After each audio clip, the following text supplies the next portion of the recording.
ನಮಸ್ಕಾರ. Fitness time with Gauri Vishwavani TV. Special YouTube ಚಾನಲ್ಗೆ ಸ್ವಾಗತ. ಸುಮಾರು ಗಂಟೆಗಳ ಕಾಲ ಗೂನ್ ಬೆನ್ನು ಮಾಡಿಕೊಂಡು ಈ ಥರ ಕೂತಾಗ ದೇಹಕ್ಕೆ ಹೋಗ್ತಾ ಹೋಗ್ತಾ ಅದೇ ಅಭ್ಯಾಸ ಆಗೋಗುತ್ತೆ. ಇದೇ ನ್ಯಾಚುರಲ್ ಪಾಶ್ಚರ್ ಅಂತ ದೇಹ ತಿಳ್ಕೊಳ್ಳುತ್ತೆ. ಆ ಪಾಶ್ಚರಿಂದ ಬೇರೆ ಇನ್ನೆಲ್ಲ ಮಸಲ್ಸ್ಗೂ ತೊಂದರೆ ಆಗುತ್ತೆ. ಲೋವರ್ ಬ್ಯಾಕ್ ಪೇನ್ ಬರುತ್ತೆ ಎಷ್ಟೊಂದು ಜನಕ್ಕೆ. ಅದೆಲ್ಲ ಬಿಡಿ, ಒಂದು ಒಳ್ಳೆ ಡ್ರೆಸ್ ಹಾಕ್ಕೊಂಡಾಗ ನಮ್ಮ ಬಾಡಿ ಪಾಶ್ಚರ್ ಕೂಡ ಗೂನಾಗಿ ನಿಂತಾಗ ನಮ್ಮದು ಹೈಟ್ ಕೂಡ ನಾವು ಕಡಿಮೆ ಕಾಣಿಸ್ತೀವಿ. ಬಾಡಿಲಿ ಕಾನ್ಫಿಡೆನ್ಸ್ ಕಾಣಿಸಲ್ಲ, ನಮ್ಮ ಪಾಶ್ಚರಲ್ಲಿ ಕಾನ್ಫಿಡೆನ್ಸ್ ಇರಲ್ಲ.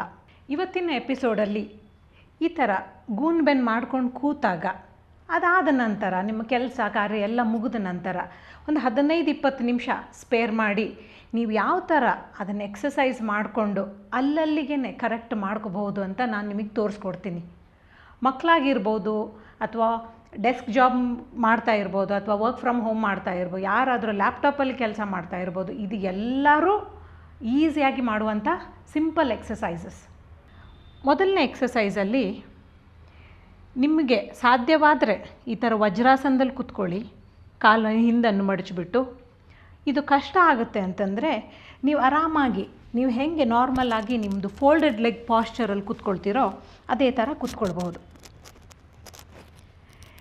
2 ಕೈಯನ್ನು ಸೈಡಿಗೆ ತಗೊಳ್ಳಿ. ನಿಮ್ಮದು ಕೈ ನಿಮ್ಮ ದೇಹದ ಲೆವೆಲಲ್ಲಿರಲಿ. ಒಂದು ಸತಿ ಈ ಕೈಯನ್ನು ಸೈಡಿಗೆ ತೊಗೊಂಡಾಗ ನಿಮ್ಮ ಚೆಸ್ಟನ್ನು ಮೇಲಕ್ಕೆ ಎತ್ಬಿಟ್ಟು ಆದಷ್ಟು ನಿಮ್ಮ ಕೈಯನ್ನು ಹಿಂದಕ್ಕೆ ತಳ್ಳಿ. ಹಿಂದಕ್ಕೆ ತಳ್ಳಿದಾಗ ನಿಮ್ಮ ಬೆನ್ನಿನ ಹಿಂಭಾಗದಲ್ಲಿ ನಾವೇನು ಸ್ಕ್ಯಾಪುಲಾ ಬ್ಲೇಡ್ಸ್ ಅಂತ ಹೇಳ್ತೀವಲ್ಲ, ಅವೆರಡೂ ಒಟ್ಟಿಗೆ ಬರುತ್ತೆ. ಅವೆರಡು ಮಸಲ್ನ ಸ್ಕ್ವೀಸ್ ಮಾಡಿಕೊಂಡು ಈ ಥರ ನಿಮ್ಮ ಕೈಯನ್ನು ಹಿಂದಕ್ಕೆ ತಳ್ಕೊಳ್ಳಿ.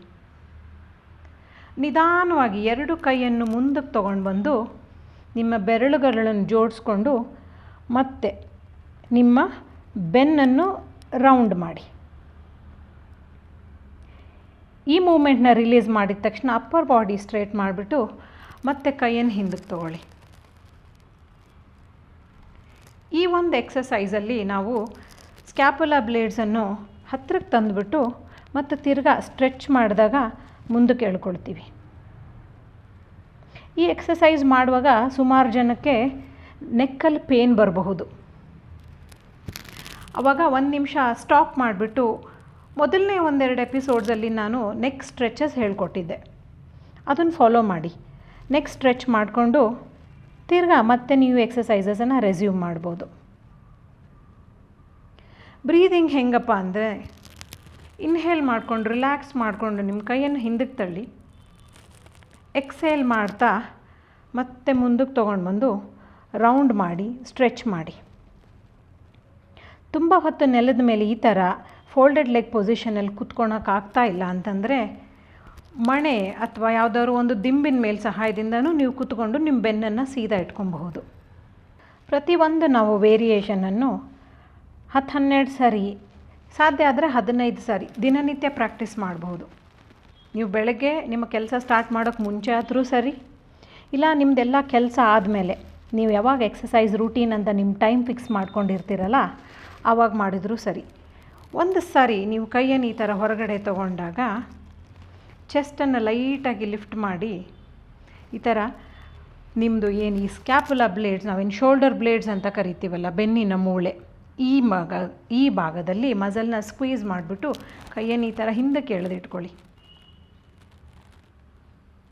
ಅದೇ ಥರ ರಿವರ್ಸ್ ಆ್ಯಕ್ಷನ್, 2 ಮೂಳೆಗಳನ್ನು ದೂರಕ್ಕೆ ತಳ್ಳಿಬಿಟ್ಟು ಸ್ಟ್ರೆಚ್ ಮಾಡಿ. ಸುಮಾರು ಜನಕ್ಕೆ ಈ ಥರ ಸ್ಟ್ರೆಚಸ್ ಮಾಡುವಾಗ ಕೆಲವೊಂದು ಸಾರಿ ನೆಕ್ ಪೇನ್ ಕೂಡ ಬರುತ್ತೆ. ನಾವು ಮೊದಲಿನ ಎಪಿಸೋಡ್ಸಲ್ಲಿ ನೆಕ್ ಸ್ಟ್ರೆಚಸ್ ಕೂಡ ಹೇಳ್ಕೊಟ್ಟಿದ್ದೆ. ಆ ಥರ ನೆಕ್ ಪೇನ್ ಬಂತು ನಿಮಗೆ ಆ ಥರ ಅಂದರೆ ಒಂದು ಲೈಟಾಗಿ ಒಂದು ನೆಕ್ ಸ್ಟ್ರೆಚ್ ತೊಗೊಳ್ಳಿ, ಒಂದು 30 ಸೆಕೆಂಡ್ಸ್ಗೆ. ಈ ಥರ ಈ ಸ್ಟ್ರೆಚ್ನ ಹೋಲ್ಡ್ ಮಾಡಿಬಿಟ್ಟು ನೆಕ್ ರಿಲ್ಯಾಕ್ಸ್ ಆದಮೇಲೆ ನೀವು ಮತ್ತೆ ನಿಮ್ಮ ಎಕ್ಸಸೈಸಸ್ನ ಕಂಟಿನ್ಯೂ ಮಾಡ್ಬೋದು. ಯಾರಿಗಾದರೂ ನೆಕ್ ಪೇನ್ ಕಂಟಿನ್ಯೂಸ್ ಆಗಿ ಅಥವಾ ಕ್ರಾನಿಕ್ ನೆಕ್ ಪೇನ್ ಇದ್ದರೆ ನಿಮ್ಮ ಫಿಸಿಯೋಥೆರಪಿಸ್ಟ್ ಅಥವಾ ನಿಮ್ಮ ಡಾಕ್ಟರ್ನ ಕೇಳಿಬಿಟ್ಟು ನೀವು ಈ ಥರ ಎಕ್ಸಸೈಸಸ್ನ ಮುಂದುವರಿಸಬಹುದು.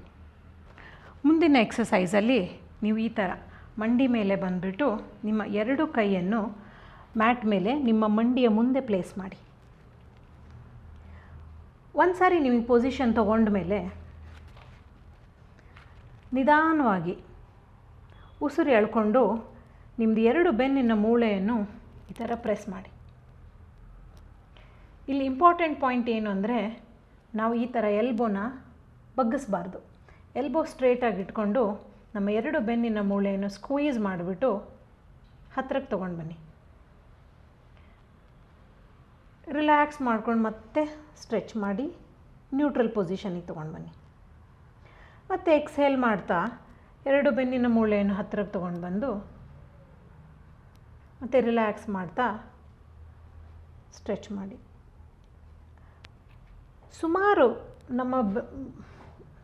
ಸುಮಾರು ನೋವುಗಳನ್ನು ಅಥವಾ ನಮ್ಮ ದೇಹದಲ್ಲಿ ಬರುವಂತಹ ಪಾಶ್ಚರ್ ಪ್ರಾಬ್ಲಮ್ಸ್ನ ನಾವು ಎಕ್ಸಸೈಸಲ್ಲೇ ಕರೆಕ್ಟ್ ಮಾಡಬಹುದು. ಸಣ್ಣವಿರುವಾಗಲೇ ನಾವು ಆವಾಗಲೇ ಕರೆಕ್ಷನ್ಸ್ ಮಾಡ್ತಾ ಬಂದರೆ ನಮ್ಮ ಬಾಡಿ ಪಾಶ್ಚರು ಚೆನ್ನಾಗಿರುತ್ತೆ, ದೇಹದಲ್ಲಿ ಯಾವುದೇ ತೊಂದರೆ ಇರಲ್ಲ. ಎಸ್ಪೆಷಲಿ ನಾವು ಬ್ಯಾಗ್ಸನ್ನು ಯಾವಾಗಲೂ ಒಂದು ಕಡೆ ಹಾಕ್ಕೊಂಡು ತುಂಬ ರೂಢಿ, ಅದು ಕಾನ್ಷಿಯಸ್ ಆಗಿ ಎಷ್ಟೇ ನಾವು ಬೇರೆ ಕಡೆ ಹಾಕ್ಕೊಂಡಿದ್ರೂ ಒಂದು ಅಭ್ಯಾಸ ಆಗಿಬಿಟ್ಟಿರುತ್ತೆ. ಅಂಥ ಟೈಮಲ್ಲಿ ರೈಟ್ ಸೈಡ್ಗೆ ಹಾಕ್ಕೊಂಡು ರೂಢಿ ಇದ್ದರೆ ರೈಟ್ ಸೈಡಲ್ಲಿ ತುಂಬ ನೋವು ಬರುತ್ತೆ. ಆ ನೋವು ಕತ್ತಿನಿಂದ ನಿಮಗೆ ಎಲ್ಬೋ ಜಾಯಿಂಟ್ವರೆಗೂ ಅಥವಾ ಕೈವರೆಗೂ ಬರುತ್ತೆ ಒಂದೊಂದು ಸಾರಿ. ಮನೆಯಲ್ಲಿ ಹೆಣ್ಮಕ್ಳು ಅಡುಗೆ ಮಾಡುವಾಗ ಕಂಟಿನ್ಯೂಸ್ ಆಗಿ ರೈಟ್ ಹ್ಯಾಂಡನ್ನು ಬಳಸ್ಬಿಟ್ಟು ಅಡುಗೆ ಮಾಡ್ತಾ ಇರ್ತೀವಿ. ಒಂದೊಂದು ಸಾರಿ ಬೆಳಗಾಗಿ ಎಂಥ ನೋವು ಕಿತ್ತುತ್ತಪ್ಪ ಅಂತಂದರೆ ಏನು ಮಾಡೋಕ್ಕೆ ಮನಸ್ಸು ಬರಲ್ಲ. ಆವತ್ತಿನ ದಿನ ಒಂದು 10 ನಿಮಿಷ ನಿಮ್ಮ ಕೆಲಸದಿಂದ ಸಮಯ ತಗೊಂಡು ಈ ಥರ ಮೂಮೆಂಟ್ಸ್ ಮಾಡಿ ನೋಡಿ.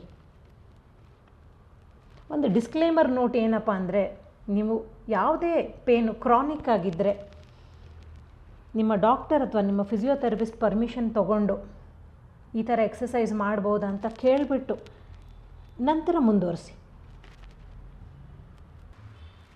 ಇಡೀ ದಿನ ಲ್ಯಾಪ್ಟಾಪ್ ಮುಂದೆ ಕೂತ್ಕೊಂಡು 7-8 ಗಂಟೆಗಳ ಕಾಲ ಕೆಲಸ ಮಾಡ್ತೀವಿ. ಮಕ್ಕಳು ಸುಮಾರು ಹೊತ್ತು ಆನ್ಲೈನ್ ಕ್ಲಾಸಸ್ ಮಾಡ್ತಾರೆ. ಅಂಥವರು ಕೆಲಸ ಆದಮೇಲೆ ಎಂಡ್ ಆಫ್ ದ ಡೇ ಬರೀ ಒಂದು 10 ನಿಮಿಷ ಇಲ್ಲ 15 ನಿಮಿಷ ನೀವು ನಿಮಗೋಸ್ಕರ ಟೈಮ್ ಸ್ಪೆಂಡ್ ಮಾಡಿದ್ರೆ ಆ ಪಾಶ್ಚರ್ ತಪ್ಪಿ ಏನು ಕೂತಿರ್ತೀವಲ್ಲ ಇಡೀ ದಿನ, ಅದರಿಂದ ಬರುವಂಥ ಎಲ್ಲ ಪ್ರಾಬ್ಲಮ್ನು ನೀವೇ ಸಾಲ್ವ್ ಮಾಡ್ಕೋಬಹುದು. ಇದರಿಂದ ನಿಮ್ಮದು ಪಾಶ್ಚರ್ ಕೂಡ ಕರೆಕ್ಟ್ ಆಗುತ್ತೆ, ನಿಮ್ಮ ಬಾಡಿ ಕೂಡ ಒಂದು ಒಳ್ಳೆ ಫ್ರೇಮಲ್ಲಿ ಕೂತ್ಕೊಳ್ಳುತ್ತೆ. ಯಾವುದೇ ಡ್ರೆಸ್ ಹಾಕ್ಕೊಂಡಾಗ, ಯಾವುದೇ ಬಟ್ಟೆ ಹಾಕ್ಕೊಂಡಾಗ ಕಾನ್ಫಿಡೆಂಟಾಗಿ ನಿಮ್ಮದು ಭುಜ ಎದ್ದು ಕಾಣಿಸುತ್ತೆ. ಭುಜ ಎದ್ದು ಕಂಡಾಗ ಮುಖದಲ್ಲಿ ಒಂದು ಕಾನ್ಫಿಡೆನ್ಸ್ ಕಾಣಿಸುತ್ತೆ. ಇಲ್ಲ ಅಂದರೆ ಏನಾಗುತ್ತೆ, ಸುಮಾರು ಸಾರಿ ಭುಜ ಈ ಥರ ಇದ್ಬಿಟ್ಟು ಸೋತು ಬಿಟ್ಟಿರೋ ಥರ ಕಾಣಿಸ್ತಾ ಇರ್ತೀವಿ. ಒಂದು ಸಾರಿ ಈ ಪಾಯಿಂಟ್ಸ್ ಮೇಲೆ ಯೋಚನೆ ಮಾಡಿ ನೋಡಿ ಎಷ್ಟು ಇಂಪಾರ್ಟೆಂಟ್ ಅಂತ. ಇದೇ ಥರ ಸುಮಾರು ಫಿಟ್ನೆಸ್ ವಿಷಯಗಳಿಗೆ fitness time with Gauri Vishwavani TV special YouTube ಚಾನಲ್ಗೆ ಸಬ್ಸ್ಕ್ರೈಬ್ ಮಾಡಿ, ಲೈಕ್ ಮಾಡಿ. ಯಾರ್ಯಾರಿಗೆ ಈ ವಿಡಿಯೋದ ಅವಶ್ಯಕತೆ ಇದೆಯೋ ಅವರಿಗೆಲ್ಲ ಫಾರ್ವರ್ಡ್ ಮಾಡ್ತೀರಲ್ವಾ. ಧನ್ಯವಾದಗಳು.